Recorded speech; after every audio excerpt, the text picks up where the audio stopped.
This episode didn't start the way Family Guy episodes normally do. There was no intro, no theme music, just a static shot of the Griffin house from what looked like a security camera. Peter was sitting on the couch, staring at a turned-off TV, too still, too straight. The rest of the family stood behind him in a half circle, not moving, not speaking. The first sound in the episode wasn't their voices. It was a warped, reversed audio clip, so quiet it sounded like it came from another tape entirely. After it played, Peter slowly turned to the front door and said, "Lois, we should go outside now." Lois walked to the door, touched the handle, and froze. The door didn't budge. She pulled harder. Nothing. Chris tried slamming into it with his shoulder, but instead of a wooden thud, the sound was hollow, metallic, like he was hitting a steel wall. Peter went to the window, but there was no street outside, no houses, just a blank white fog, perfectly still, like someone forgot to finish drawing the background. "This must be an editing error," Peter muttered, but the tone of his voice was wrong. Empty, like he was reading a line he didn't understand. Stewie noticed another detail. Every clock in the house had stopped at the exact same time. 3:17. Not moving. On the stove, on the microwave, on the phones. Even his own digital watch read 3:17. Meg tried to say something, but no sound came out. Her mouth moved, but the world had no audio for her. Brian barked her name, but suddenly the volume of everything in the house dropped, as if someone was turning down the sliders of reality. The camera shook slightly, like whoever was holding it breathed too hard. Peter returned to the door and said, "It should open. It always opened." He repeated it again and again. Same intonation, same pauses, like an audio clip looping. The house started changing. The kitchen lights flickered off, and when they flicked back on, the chairs were in different positions. Every family photo on the wall had been replaced with identical pictures of an empty room. 3:17 still glowed on every clock. Lois walked into the hallway and came back out of the same doorway she had just entered, even though that wasn't possible. She tried again. Same result. The house had folded in on itself. Brian suddenly noticed movement on the TV. It had turned on by itself. On the screen was a live feed of the Griffin living room, their living room. But the angle was wrong, like it came from somewhere impossibly high. "Peter, look at this," Brian said, but Peter was facing the wall, whispering, "It should open, it should open," in a perfectly looped rhythm. The image on the TV zoomed in. There they were, Peter, Lois, Meg, Chris, Stewie, Brian, standing exactly where they were standing now. Except their versions on the screen didn't have faces, just smooth surfaces where faces should be. Lois stepped closer to the TV. On the screen, the faceless Lois stepped closer too, but closer than she should have been. A full step closer. The broadcast glitched, zoomed in again. Now the faceless Lois was pressed right up against the imaginary lens. Lois staggered back in fear. The room lights flickered. When they returned, Meg was gone. Nobody reacted to her disappearance, as if she had never been there. Brian rushed to the door and pulled, but the wooden texture of the door felt wrong. Too smooth, too cold. It wasn't wood anymore. It was metal. Lois screamed Stewie's name as he ran into the kitchen and vanished mid-step. The doorway he passed through was now a solid wall. The windows sank into the paint and disappeared. The hallway shortened. Peter stood in the middle of the living room, motionless, repeating 3:17 over and over as his voice degraded into tape hiss. Brian was alone with him. Then the TV turned on again. The same living room. Only one figure now stood inside it. A tall silhouette with no face, no features, just staring. The camera zoomed in slowly, painfully slowly, as if dragged forward frame by frame. Brian looked around. Everyone else was gone. The house had become a perfect square, featureless, exitless, and in the corner of the room stood a tall shadow that hadn't been there before, facing Brian, closer than it should have been. The camera zoomed into its blank face. The screen cut to black. It all started when Brian became just a little quieter than usual. He stopped cracking jokes, barely argued with Stewie, and didn't complain about anything. At first, the family thought he was just tired, but within a couple of days, they noticed Brian's breathing had changed. Deep, slow, almost like something inside him was shifting. Peter joked it was allergies, but Lois was the first to see the muscles on Brian's back twitch, as if something under his fur was growing. That night, Brian paced around the house for hours, and every step he took sounded heavier, like he'd somehow become bigger. When Peter turned on the lights, Brian slipped into the shadows as if trying to hide. And the next morning, everyone noticed he actually was taller. Not by much, but enough to make everyone uncomfortable.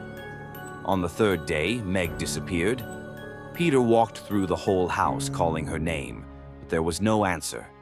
Brian just sat in the kitchen corner, staring at Peter without blinking, as if he knew more than he wanted to admit. Peter asked, "Brian, did you see where Meg went?" Brian slowly turned his head away. On the fourth day, Chris vanished too. His door was open, his bed messy, and his window lifted just slightly. When Peter approached Brian again, the dog didn't even look up. He just let out a long, deep breath. And in that moment, Peter thought Brian's shoulders looked broader, his claws just a little longer than before. On the fifth day, Lois never came down for breakfast. Peter searched every room in panic, calling her name, checking closets, looking outside. Nothing. The house felt too still, too empty, like something underneath it was breathing. He rushed to Brian, yelling, "Where's Lois? What's happening? Why won't you say anything?" But Brian only lifted his eyes that had grown too dark, too deep, reflecting something feral and enormous. By now, Brian took up almost half the kitchen. His chest rose and fell like a massive beast's, and his neck and shoulders were far too large for a normal dog. That night, Peter woke up to heavy footsteps moving slowly through the hallway. He stepped outside his room and saw a massive shadow passing the living room doorway. The shape was vaguely Brian-like, but far taller, almost reaching the ceiling. Peter wanted to call out, but in that moment he realized he was completely alone. Everyone else was gone, and every time he asked Brian about the missing family members, Brian simply stayed silent. On the final night, Peter gathered his courage and approached the living room. Brian was there, fully transformed now, enormous, broad, monstrous, his body rising and falling with slow, thunderous breaths. He sat in the center of the room, staring into the darkness like he was listening to something only he could hear. Peter stood a few feet away and whispered, "Brian, do you understand what you've done?" Brian slowly turned his head, looking straight at Peter with a gaze that had none of the old Brian left in it. The lights flickered. For a split second, the room was swallowed by darkness, and when the lamps came back on, Peter was gone. The house was silent again. Only Brian remained, massive, motionless, staring into the empty living room. And that's where the episode cut to black. It all started when Peter came home one afternoon, carrying a huge cardboard box, and proudly announced that he'd found the perfect new dog to keep Brian company. Brian was suspicious right away. Nobody had asked for a second dog, and Peter looked way too excited about it. When the box opened, a big dark dog stepped out. It didn't bark, didn't wag its tail, didn't act nervous or playful. It just stared at everyone with this strange, overly aware expression, like it already understood the entire house and everyone in it. Lois tried to pet it, but the dog pulled back slightly and let out a quiet rumble. Not aggressive, more like a warning. The kids said something felt off, but Peter just laughed and said the dog was shy. That first night, Brian realized something was wrong. The new dog walked around the house almost silently, but its steps were too controlled, too evenly spaced, as if it was counting them. Sometimes it stood outside bedroom doors for minutes at a time without moving. And in the dark, Brian could have sworn its eyes glimmered, even though there was no light nearby.